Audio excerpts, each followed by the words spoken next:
there was a term that I heard a long time ago, and I really was connected to it. And what what happened was the term was the human tribe, and I was a little bit uncomfortable about utilizing it. But the more and more I've got involved with redefining everything I think I know or I thought I knew, um, it just seemed to be more and more a concept that I was connected with. When I started redefining what addiction was, and that whole aspect of racism being a part of addiction. If these people weren't here, then I would be okay. If they would just go away, if they wouldn't, you know, that is a symptom of addiction, in my opinion. And and I'm not only affected by the racism between races, but I'm also affected by the racism within races. You know, if you're too light a black person and you articulate your words properly, you're Uncle Tom.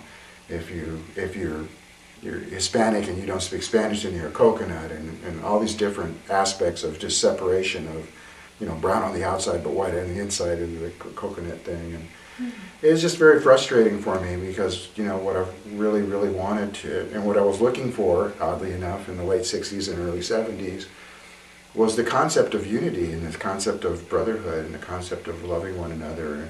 And I didn't find that, mostly because I was stoned and pissed, mostly pissed, and the stoned was to try to help the pissed. And so as I evolved more and more involved in getting into the physics and the science behind addiction and redefining all of that, I started becoming a little bit more comfortable with utilizing the term. I'm an undocumented indigenous member of the human tribe, of the universal nation. and thank God for this. I was confronted by that, by somebody who was assuming that I was being disingenuous. And I always thought that that would happen, you know, in a group, and I think I could always kind of defend that situation. But this was over an email, and I had kind of a reaction, and I sent the email out to a few of my friends and stuff like that, and their response was, well, this person who's writing this doesn't know who you are, and stuff. So, and then that was okay. I was just really grateful that it happened, because it actually allowed me to accept the fact that we are one unit. And then with the science stuff that's been coming up with the Symphony of Science and the different doctors of physics and stuff, to realize that we're all made of what the universe is. We're all made of star stuff, as Carl Sagan would say, or literally we are made of stardust. You know, and Tyson, DeGrasse Tyson, I'm not sure if that's exactly what his name.